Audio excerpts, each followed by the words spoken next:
I'm sure you've seen footage of the extreme weather we have had in the last 2 weeks, especially around the Western Cape coast area.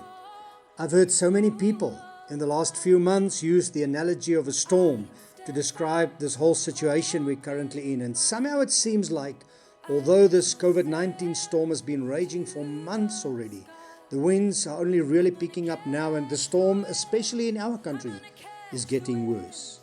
Paul was in a similar situation in Acts 27. Verse 20 says, "The terrible storm raged for many days, blotting out the sun and the stars." The sun and the stars were the only means of finding direction. Like Paul, maybe you have also lost all sense of direction, and the Amplified says, all hope of our being saved was growing worse and worse and gradually abandoned. Maybe you are sitting in the middle of this and you are truly feeling the pressure of the storm. It might feel as if your boat is filling up and you're afraid you're going to go under. Maybe, like the people in Acts 27, you also feel like all hope is gone and you are also gradually abandoning all hope of being saved. I just feel led by God to speak a word of encouragement and hope into your spirit today. Maybe you can relate to how the disciples felt when they were in the midst of a storm. Mark 4:37 says, "And a great windstorm arose, and the waves beat into the boat, so that it was already filling. But he was in the stern, asleep on a pillow. And they awoke him and said to him, 'Teacher, do you not care that we are perishing?'" The first thing the enemy always tells you is, see, God doesn't care. And there are many people who has given up on their faith because they think God doesn't care. Maybe you called out like the disciples, "God, do you not care? God, do you not care that I'm struggling? Do you not care that I'm alone? Do you not care that I may lose everything?" If this has been your thoughts, I have a word from God for you.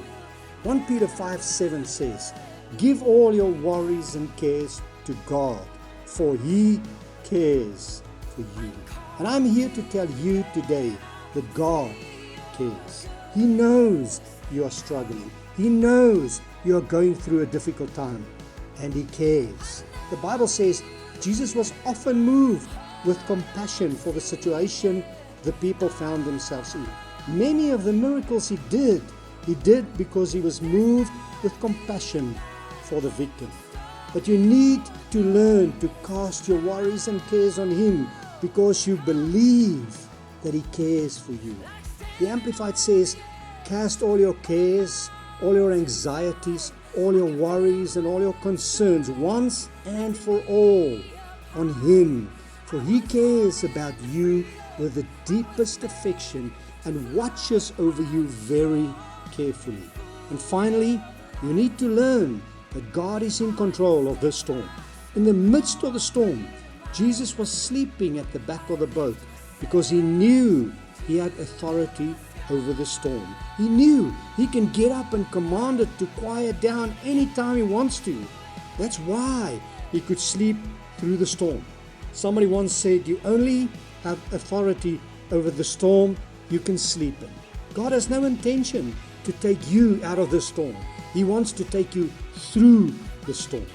He wants you to learn to relax and rest in the middle of the storm, to cast your concerns, your worries, your burdens once and for all on Him, so that you can have authority over the storm you're in and accept the reality that He cares for you and that He is able and in control. Only then will the storm subside and you return to peaceful water.